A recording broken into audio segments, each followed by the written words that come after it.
ছাত্র জনতার তীব্র আন্দোলনের মুখে পতন ঘটেছে ফ্যাসিবাদী আওয়ামী লীগ সরকারের। এরপর থেকেই পলাতক রয়েছেন দলটির শীর্ষস্থানীয় নেতারা। নিষিদ্ধ করা হয়েছে তাদের অঙ্গ সংগঠন ছাত্রলীগ।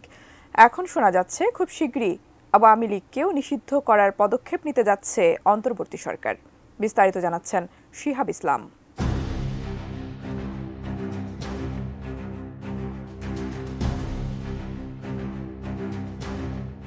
আওয়ামী লীগকে নিষিদ্ধ করার বিষয়ে সরকারের পক্ষ থেকে শীঘ্রই পদক্ষেপ নেওয়ার কথা জানিয়েছেন উপদেষ্টা আসিফ মাহমুদ সজীব ভুইয়া। তিনি বলেন, দেশের জনগণের আকাঙ্ক্ষা এবং রাজনৈতিক দলগুলোর মধ্যে ঐক্যমত্য গড়ে ওঠার পর সরকারের পক্ষে এই সিদ্ধান্ত বাস্তবায়ন সহজ হবে।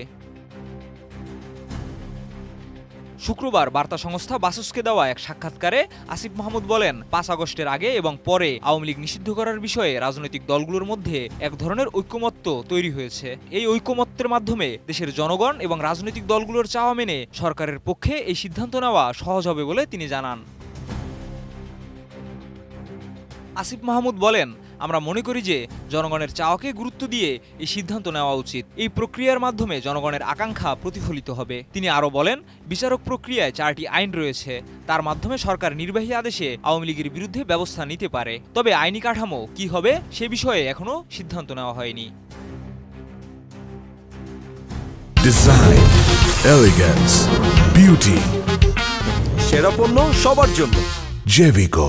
গণঅভ্যুত্থানের নেতৃত্ব দেওয়া শিক্ষার্থীদের নতুন রাজনৈতিক দল গঠনের প্রসঙ্গে আসিফ মাহমুদ আরও বলেন, এটি একটি নতুন রাজনৈতিক শক্তির উদ্ভব, যাদের রাষ্ট্র গঠনের স্পৃহা তৈরি হয়েছে। তবে এ দলের নাম এখনও চূড়ান্ত হয়নি এবং ফেব্রুয়ারির দ্বিতীয়ার্ধে দলটি আত্মপ্রকাশের সম্ভাবনা রয়েছে।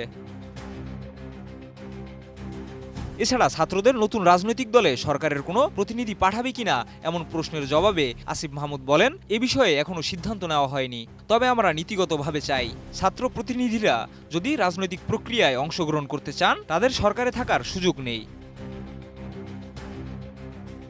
এছাড়া আসিফ মাহমুদ বলেছেন যে সরকার সংস্কার কমিশনের যে 6টি প্রতিবেদন পেয়েছে তা যথাযথভাবে বাস্তবায়ন করা হলে সুষ্ঠু নির্বাচনের পরিবেশ তৈরি করা সম্ভব হবে। তিনি বলেন, নির্বাচনের পূর্বে আমাদের সংস্কার কার্যক্রম এবং আওয়ামী লীগের বিচার কার্যক্রম বাস্তবায়ন করলেই নির্বাচনের সুষ্ঠু পরিবেশ তৈরি হবে।